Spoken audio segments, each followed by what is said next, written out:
Pater dan teman-teman yang terkasih. Hari ini saya akan memberikan khotbah singkat tentang pertobatan yang diambil dari Injil Lukas bab 15 ayat 11 sampai dengan 32.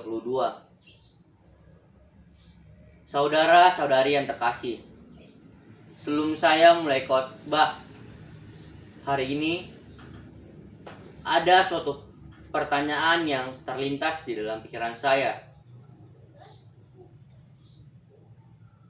Apakah kita mau menolong orang yang tidak kita kenal sama sekali? Saya rasa pasti ada beberapa orang yang memiliki kekhawatiran untuk menolong.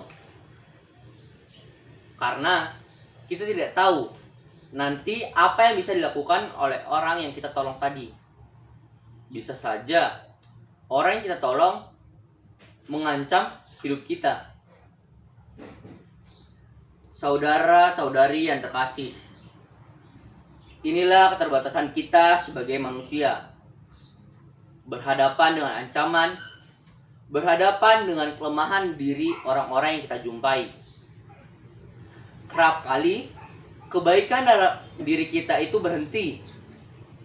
Niat baik yang bertumbuh dalam diri kita itu kemudian tak tersampaikan dalam hidup orang lain. Mengapa? Karena kita memiliki kekhawatiran akan hidup kita.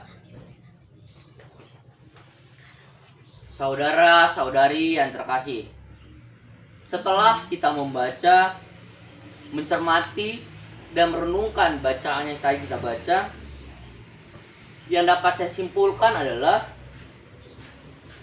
akhirnya si bungsu ini memutuskan untuk kembali kepada bapaknya, untuk memohon belas kasih. Ada suatu peristiwa yang menurut saya menarik, yaitu ketika si bungsu ini pulang, ayahnya tidak marah, tapi ayahnya langsung memeluknya dan mengadakan sebuah pesta. Inilah gambaran Allah yang murah hati. Cinta Allah jauh lebih besar dari kedosaan manusia. Saudara-saudari yang terkasih, berhadapan dengan Allah yang berbelas kasih, Allah yang mengampuni, kita juga diundang untuk memilih menjadikan Allah sebagai contoh dalam hidup kita. Bagaimana Allah menerima kita, bagaimana Allah mengampuni kita.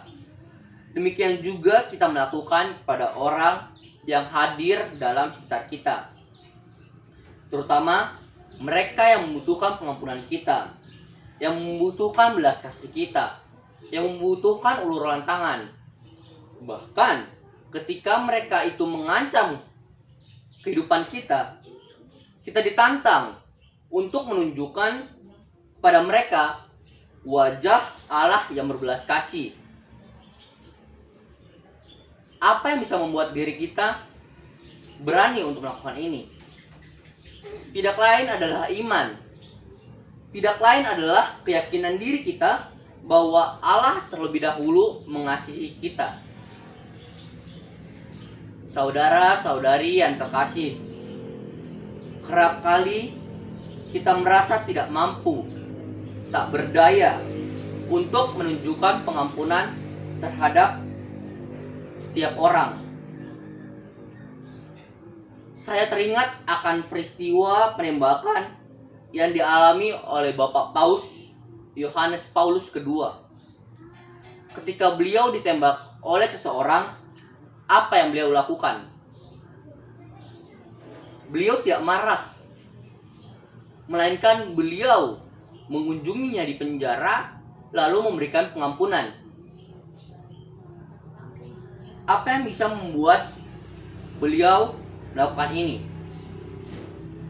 Tidak lain adalah iman dan kesadaran diri Paus akan Allah yang berbelas kasih, yang merupakan bagian dari penghayatan hidupnya yang diimaninya. Saudara-saudari yang terkasih,